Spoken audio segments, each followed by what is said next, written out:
Hello there. Welcome to another episode of Tuck and Cash. Before I introduce anything else, let me introduce you my special guest today, Flan from Winging It. How are you doing, Flan? Hello, I'm doing very well, thanks. How are you doing? I'm doing great. So I'm really excited about our video today. So as some of you may know, the new expansion for Wingspan is coming to digital soon on May 5th. It's gonna be the European expansion. So Flan and I thought that we should start to make some content centered around that expansion. And we're starting this new series called the European Expansion Bootcamp. So this series is going to be all about the European expansion, about all the cards, all the powers. And today we're going to talk about the teal power, which I think is one of the biggest addition that's coming from this expansion. Yeah, definitely. I mean, 81 new bird cards. Good number of those are these new teal powers, so I think it brings something different to the game. So, yeah, definitely worth having this overview and going through them, particularly for players who haven't experienced these type of powers before. Yeah, I guess just for the sake of introduction, so this new power that's being introduced in the European expansion, they are called the round end power. So they activate at the end of every round after you play that bird. So I thought it's kind of interesting. So it basically kind of extend the game a little bit because in the base game we have 26 turns, but then with the round end now you can potentially gain resources or play bird at the end of the round. So you're kind of getting extra turn with this teal power. Yeah, for sure. I feel like for me, it kind of fits somewhere between, one of the pink powers that we have seen in the base game and the white powers that only activate once. So, you know that you're going to get maybe three or four activations depending on when you play this bird. But yeah, I think being able to get those extra resources or kind of extra turns effectively in between the rounds, it can be really useful if you plan your game around those. Yeah, I mean it definitely adds some complexity to the game because that's just extra thing you need to take into consideration. All right. So what I've done, I've kind of pulled out all the birds from the expansion with teal power and separated them into different categories based on their power.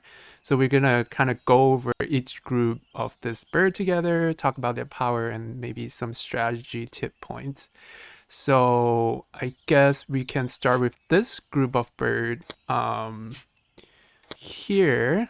So for this round end power, we have three birds here with the same round end power. So basically, in that round, if you use all four types of action, you get to play another bird, and you have to pay the normal food and egg cost.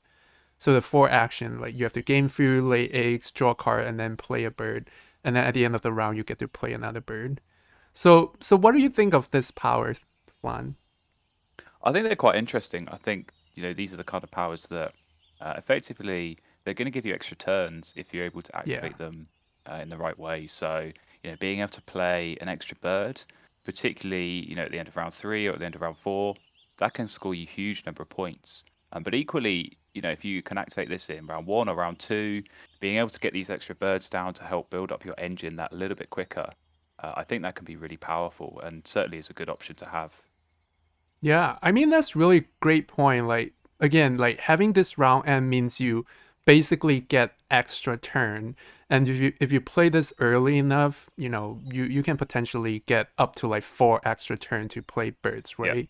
I think for me the only thing is like it just add, you know, like I say, like a lot more complexity and things to take into Mm. considerations because now like if you want to activate this teal power, you kind of have to plan in a way that you want to use all four actions. And there are some, I mean, in many games, I don't know. I guess I don't always use four actions in a round, and then this could go to waste. Yeah, I think it's the kind of power that has the potential to really change your strategy across the whole game. Because I think, particularly in the base game, we're kind of used to this. strategy, particularly in the last round of laying eggs for lots of points and playing Yeah. big point birds, it's not often that you find yourself drawing cards or gaining food in that last round. And I think particularly where you do only have 5 actions, to know that you have to use 4 of those for very specific things, taking one of each action, it's only going to leave you one free action for, laying eggs or playing a bird. And quite often, these actions where you're gaining cards or food aren't going to score you a lot of points. So I think you do have to kind of take that into consideration and try and, make sure that if you are going to activate this power, you are still generating points while taking the actions in order to qualify for this. Yeah, I mean that's a really good point. So would you say like so I'm thinking like maybe these birds are not good for game where you are all in one engine, say you're going with like full grassland or if you're going with like full wetland tugging engine, then maybe these birds are not as good. Yeah, I would say so. I think these definitely cater themselves more to a well-rounded strategy that involves, taking cards and gaining food and laying eggs all on different turns. Certainly, if you've kind of ignored your grasslands and then at the end of the game it only gets you maybe 3 or 4 points from laying eggs, you might be better off taking other actions instead, rather than forcing yourself to take suboptimal actions just to qualify for this. But of course, it's all going to be situational, and yeah, will entirely depend on how you've set your board up and where you're going to be scoring your points from. Yeah. I think now that you mentioned that, it also reminds me like when I play the base game, after you have played a while, then you notice that if you really focus on one habitat, building like one or two habitat engine, like your game will go really smoothly and you can score really Yeah. well. The bad games are usually when you have all the brown power spread out Mm. across like three different habitats and you have to activate so many different habitats. I guess like this power like kind of like add some balance and strength to the later case where you have to activate different habitats, so I kind of like it. Yeah, I think so. I think that's kind of how I view it. They're quite refreshing. I think these powers they Right. do, like you say, encourage a slightly different approach to the game rather Yeah. than just trying to lay eggs and play birds at the end of the game. To actually think a bit more strategically and plan your turns and make sure that you are taking all the necessary actions. I think that is a good change and certainly could change up a few games. Yeah, I mean they're also easy to play for their food costs. I mean, not gonna lie, I haven't played with this power a lot because, like I say, just the complexity and additional consideration that you have to calculate. But yeah, I'm looking forward to explore what's the potential of this teal power, which I think is Yeah, definitely has a high potential. absolutely. All right. All right, let's move on to the next category of birds. So we have this bird. All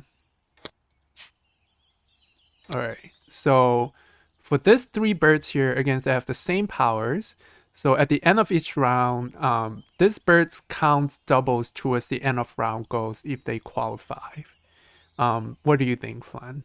Yeah, these are interesting powers. I feel like they get a bit of a bad rap Uh because huh. in most situations, these are not going to help you. It is all going to depend on the end of round goal layout. I Yeah. think these have potential to score some points. So, I think if you can at least help towards one end of round goal, and maybe Mm-hmm. if one of these birds is going to help you win that end of round goal instead of tying it, then that's going to score you more points. But the more end of round goals these qualify for, the more they're going to help. But it is one of those cases where, yeah, there aren't in a lot of games there are not many end of round goals that these birds are going to qualify for, Right. and so if you play them and actually don't get that benefit from the end of round, then it can be a bit of a waste because you're not going to score a huge amount of points just from playing these birds on their own. Yeah, I mean that was my impression too, like just based on the people I talked to on the tournament server. People Mm. don't think this bird are very strong because one, like you say, there are actually not that many end of round goals that this teal power applies to, because it only counts the bird. It doesn't count the Right. eggs that's on the bird, or like yeah, other things. But yeah, I one thing I learned like that is kind of like a tips. People mention that this power can be really good. Is you can play this for end of round goal for that counts the number of birds in specific habitat. Exactly. So Yeah. if you play this, um, then you're counting it as twice, so you can potentially go from like losing that end of round goal to winning, which can cause like a 6 point swing, which is really good. Yeah, I think that's where I see the potential in these cards. Yeah. Certainly, I think, you look at the woodpecker, I think you can make a really good direct comparison between this bird and the red cockaded woodpecker from the base game. Mm, Same food cost, same point value, nest type, and all of that. That bird is going to give you a bonus card. If you can use this woodpecker, like you say, maybe you play it on the final turn of a round and you go from losing to winning, that is a 6 point swing. yeah. And so you could value that 6 points as being worth more than the bonus card that the red cockaded woodpecker gives you. So, in a situation like that, obviously it is all going to come down to, how the game's playing out. But in that kind of situation, I think you can certainly justify playing a bird like this. Yeah, I mean, now that you put it that way, I definitely see a lot more potential in this case. Like, yeah, like you say, if you can win one, that's 6 points. Like, what if you can, somehow use it to win two? That's like Exactly. a Yep. lot of value. And yeah, so again, I mean, disclaimer, I haven't really played a lot of European expansion. I'm sure like as people play more and I play more, like we'll have different opinion of this bird. So it would be interesting to revisit this in the future. Yeah, definitely. All right, so let's move on. All right, I'm just gonna grab this. That's right here. Um, so we have this three bird with distinct power, but they're all kind of related. So for each of this bird, at the end of each round, you choose one other player, so you cannot be yourself, and then you count the number of cubes that's on their grassland. So basically, how many times they activate their grassland, and then you get different benefits. So for example, the dunnock, you get to lay eggs on this bird, and then for the magpie, you get to catch food from supply, so you gain points. And then the hooded crow, you get to tug cards from your hand and then draw back equal number of cards. So you basically get to cycle cards. So what do you think? What's your first impression? I feel like these are a really good counter to the sort of traditional grassland engine. So, Yes. we talked about earlier in the base game, you are, you know, generally encouraged to build up a strong grassland engine that's going to score you lots of points. Mm-hmm. So if you can see that one of your opponents is starting to do that, I think you can generally count on 3 or 4 points per round from these birds. And in that kind of situation, if you can get these down early in the game, 4 points a round for 4 rounds is going to be 16 points, and that is Yeah. just massive. Right. You think about the number of eggs you could get on the dunnock, that might save you turns. Mm-hmm. Laying eggs in the early game when you might want to prefer to spend turns building up your forest or your wetlands.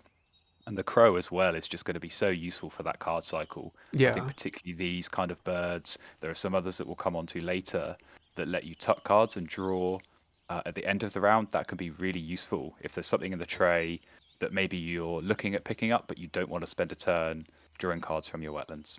Yeah, I mean, I agree. I think just looking at this power, I'm most excited about the Dunnock and the Hooded Crow.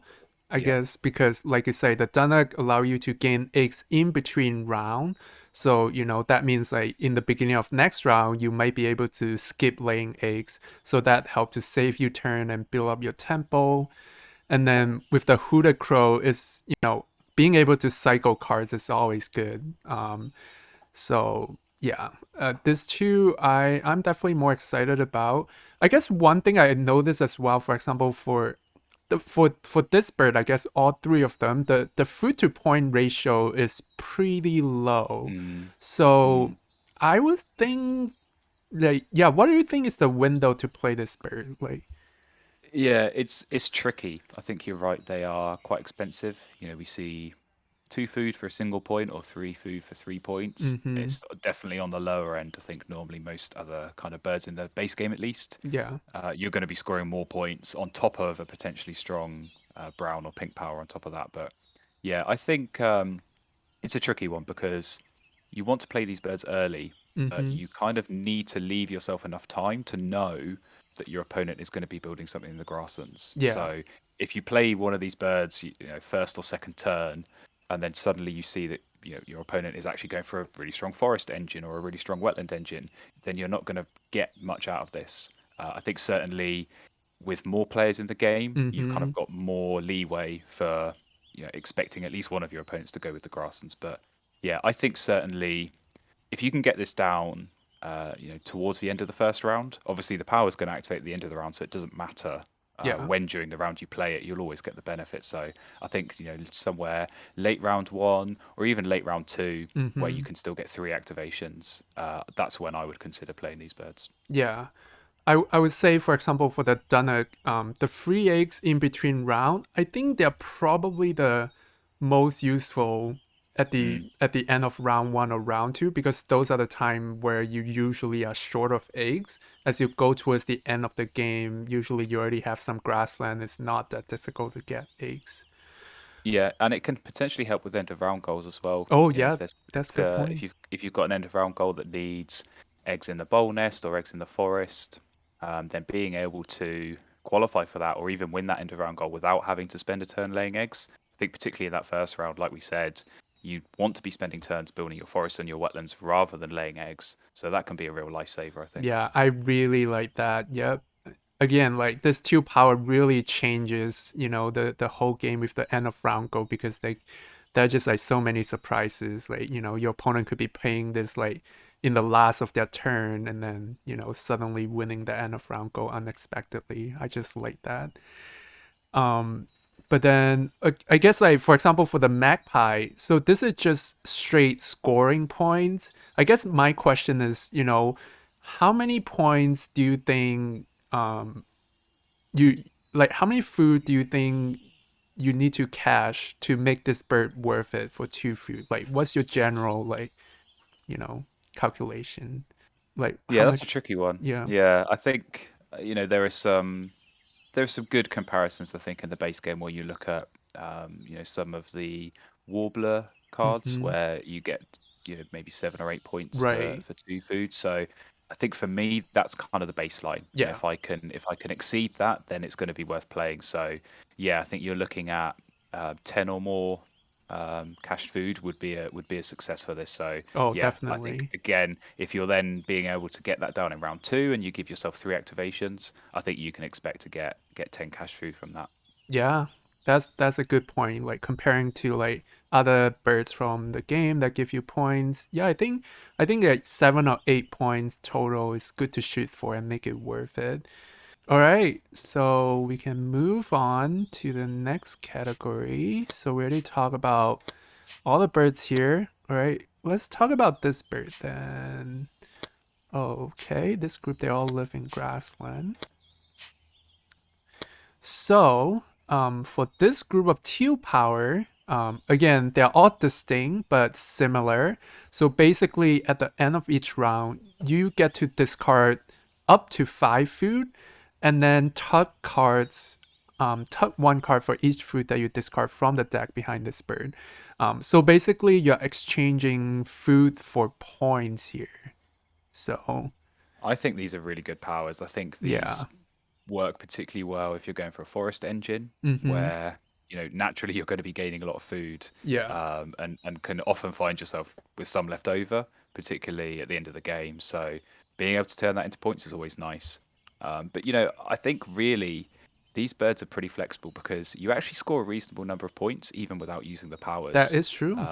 So particularly that common swift, I think 5 points for a single Yeah. food is really, really nice. So Yep. even if you only get a few tuck cards, it can certainly be worth it. But yeah, I think these are definitely good options to have, and I would even consider playing these, as late as round four if I do have a lot of spare food, because I Hmm. know I'll be able to turn that into points.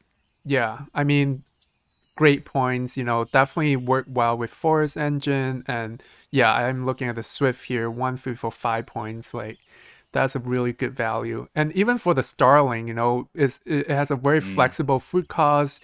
I'm just looking at it like in desperate situation. Like yeah, I won't mind playing this in my wetland just so that I have some bird in the wetland. So yeah. Yeah, I think that's a really good point. I think, there's a number of these kind of birds in the base game that are going to Mm-hmm. cost a single food and they might get you 4 or 5 points. And they Yeah. might not have a great brown power, but like you say, it's just something to get you going. And certainly 3 points and 4 egg spaces and Yeah. a really flexible food cost. I think that can work in a desperate situation for your wetlands. Yeah. And I think these birds are great too, like in late game. Say, there's situation where you can get extra food. For example, if your opponent is spamming their hummingbird or spamming their phoebe, or Yeah, any bird that give you extra food because they needed those food to play other bird. But if you have no way to turn those food into eggs or you're running out of egg spots, then this bird can really help to turn those extra food into points. for sure. Yeah. All right. Moving on. So what do we have next? Maybe we can look at some predators here. I guess they are not predators. Are this technically scavenger? Um, so we have the Griffin Voucher and the Carrion Crow here. So this is kind of unique. So at the end of each round, you can choose one player, and this can be yourself. And then you look at the board to see how many hunting symbol you have on the board, and then for each you cash one rodent from the supply. So this is like just pure points generating bird. Yeah, and I think these can work pretty well as a counter against your opponent, but equally, like you say, you can choose any player, including yourself. So I think in a situation where you have, say, the Rodentologist or the Falconer bonus card, where you're going to be looking to play a lot of these hunting powers anyway, you can look at scoring additional points, to stack on top of that bonus card. So yeah, I think particularly the Carrion Crow, I quite like that. Works with the Omnivore bonus, which is a really nice bonus card and Yeah, can go in the wetlands. yeah, So yeah, I think it is one of those again, like some of the birds we looked at earlier, where you might have to wait a little bit and yeah, see. Is my opponent playing lots of predator birds? Even I think just a couple in round one, because you're going to get these points every round. yeah. That's going to stack and sort of keep going throughout the game. And so yeah, certainly there's potential to score big points from these birds in certain situations. Yeah, and I always like bird that doesn't cost any food. For example, the Griffin Voucher. I mean, again, like you say, if you see at least one or two predator Yeah, on the board in round one already, I think that almost make this bird worth it because you activate it 4 times. And then for Freebird, I think it's also so good to, try to use those to win end of round goals because you don't have to right. spend food to play them. So yeah, this is definitely something, that has a lot of potential to score points. Yeah, and I think with the Griffin Vulture, you can kind of compare it to the other vultures, the pink powers in the base game, Yeah. where they give you food for every activation Mm-hmm. of a predator power that your opponent has. Now, the downside with those is that your opponent could often skip those powers, Yeah. or maybe they're not successful, so you're not going to get the benefit. But the real strength of these two birds, you're always going to get those points. You just have to have those birds down on the board for one of your opponents, and you're going to be guaranteed getting that cash food at the end of the round. Yeah. I'm looking at this too. I'm thinking like, say again, like if you already if you see that your opponent has like say like 3 or 4 predators, I think would you say like this bird are even worth it if you draw it and play it in like round 3? So for 2 activation? I think so. I think Yeah. if you can get enough predator powers to get at least a few cash foods, then Mm-hmm. yeah, certainly. I think getting this down in late round three, if you can get 2 or 3 each round, that can be worth it. Right. So yeah, definitely. Yeah. Now that I think about it, the window to play this can be quite big as well. Again, just based on the situation, like what your opponent is playing. So very Yeah. flexible. All right. So next, what do we have? So we already talked about this. All right. We have.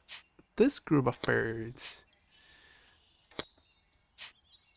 So for this birds here, again, distinct powers, but the common theme here is they allows you to gain eggs in between round. So for example, the red star, you choose one habitat with no eggs, and then you lay one egg on each bird in that habitat, and then it's the same for white throat. So for the common golden eye, for each cavity nest that you have on the board, you lay one egg on this bird. So again, they allows you to gain eggs in between turns.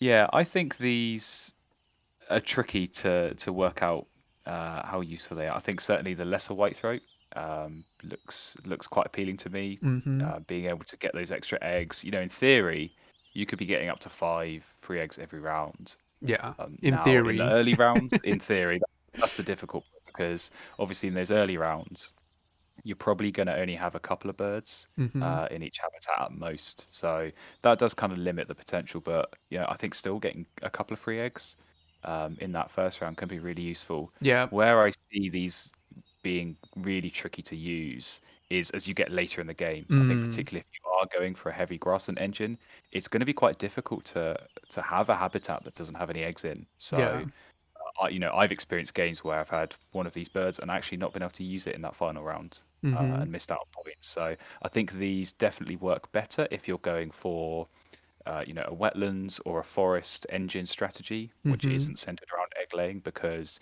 you're more likely in that case to have a habitat that's full of birds and doesn't have any eggs in it. Yeah, that's a really good point. I think we kind of talk about this for other birds as well. This free eggs in between round is really the most impactful in the Mm. early games like round one or round two, where you can potentially save the legs and action and build some tempo. But one thing that jumps out to me for all of this bird is they all cost a lot of food for very low Mm. points. So it like for example the red star, like it's just so hard to commit to like three food to one bird in round one. I just don't see many situations you can do that. Yeah, I think the red start's so tricky. Like you say, 3 food and you're Yeah. not getting any points. It's very difficult to commit to that early in the game. Obviously, Yeah. the star nest is nice, so that can maybe factor into the decision. But yeah, they're certainly tricky to play Mm-hmm. in that early game, particularly because you're trying to get down strong brown powers that are going to help get you more resources, so that you can get more birds down. And yeah, having to wait until that end of round until you get the benefit can sometimes be a bit slow. Right. Yeah. So now that I think about it, would you say like this bird's you know, unlikely to be useful in late game? I would say yeah, yeah, I don't know what do you think. I think they are kind of not a good late game bird just because of the 0 points and the eggs that you get are not as Yeah, impactful. Yeah. I think something like the golden eye, I would potentially, I could justify still playing that in, Mm-hmm. say, round 3, because if Right. you get 2 rounds activating, if you're able to max that out and get 4 eggs each time, then that's going to get you 10 points for two Yeah. food, which I think is pretty strong. But obviously, the tricky part is that you have to spend those eggs Yes. during the round, because if there's still eggs on that bird, you're not going to get extra ones. So that's really the difficulty, I think, with that kind of bird. Yeah. Yeah. Definitely some potential, but can be tricky to judge the value when you play the game. But yeah, we'll Yep. see. All right, I think now we only have two more teal powers to talk about, so I guess we can kind of talk about them together. So again, very different power here. So we have the Ruff, which allows you to tug up to three cards from your hand at the end of the round and then draw the same number of cards back. And then we also have the Honey Buzzard, which allows you to reset the bird feeder. And if you do, you gain all the grubs in the bird feeder after resetting. So why don't you talk about the Ruff first? So what do you think about the Yeah, Ruff? I really like the rough. I think Yeah. this is such a strong bird. Mm-hmm. Just it's guaranteed points. Yes. It's not often that you get to an end of round and don't have at least 3 cards to be able to tuck under this. So yeah, I think if you can get this down in round 1, that's guaranteed 12 points that you're getting from this through those tuck cards. But like we talked about earlier, having that card cycle and potentially being able to draw cards from the tray at the end of the round, saving yourself having to spend a turn going to the wetlands, it can be so crucial. So yeah, really, really strong bird, I think, the rough. Yeah. And I think one thing that I would consider is that when I play the rough, if you want to maximize the value, you kind of have to make sure you have cards in your hand at the end of the game. So I don't know, has that ever been a problem for you? I think that is potentially one of the downsides, like you Yeah. say. You're forcing yourself to have extra cards left over, and that's something I like to avoid if possible. I like Right. to use, either by tucking or by Mm-hmm. discarding for extra food. I like to use all the cards Yeah. because otherwise it does feel like you have maybe wasted turns drawing cards that you didn't need to. But I think really in this case, you see each of those cards you have at the end of the game as worth a point. So Right. if you have three cards left, you're going to tuck them all. It doesn't matter that you draw another three.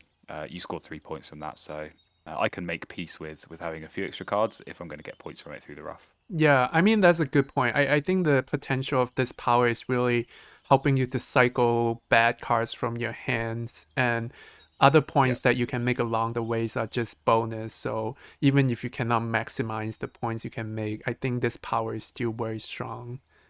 definitely.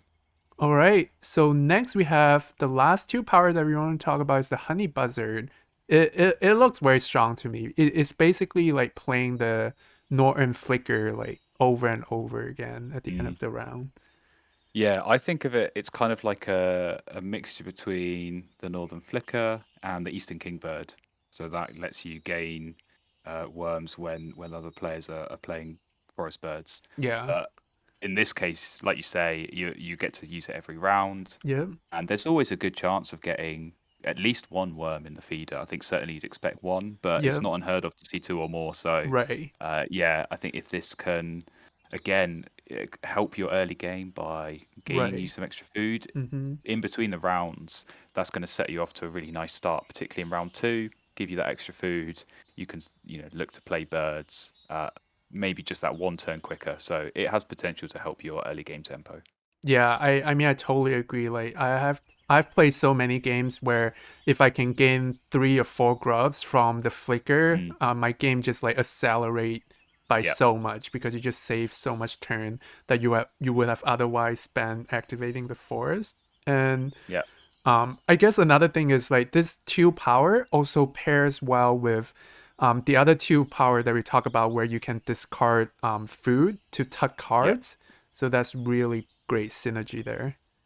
Yeah, that's a really good point. I think, one of the weaknesses that you can sometimes run into with the honey buzzard is, yeah, you reset the bird feeder at the end of the game and you get worms, but if you can't turn those worms into anything, it's basically useless. But certainly if you have one of those other teal powers we looked at before, you can directly turn those into points. And so nothing is going to be going to waste.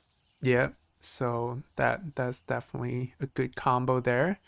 And yeah, I think that wraps up all the two power that we want to talk about today. Do you have any concluding thoughts about two power?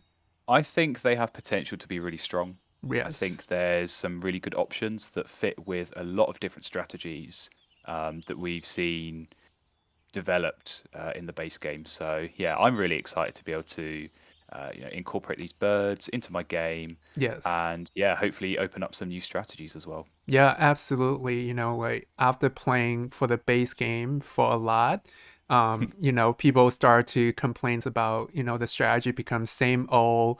And I think, yeah, the two power and the new expansion is gonna add so much complexity as we have seen today with all this two power and really spice up the game. Yeah, for sure, for sure. All right, that's all we have for today's episode. We're going to continue to make more episodes focusing on the European expansion strategy and birds, and we'll continue to post episode both on Tuck and Cash and on Winging It. So make sure you head over to Flan's channel as well to check out his tutorial and other like our subsequent episodes from this series. And as always, thanks, Flan, for joining me today. And thank you for watching. I'll see you guys next time. Yep. Thanks for having me, and I'll see you all next time.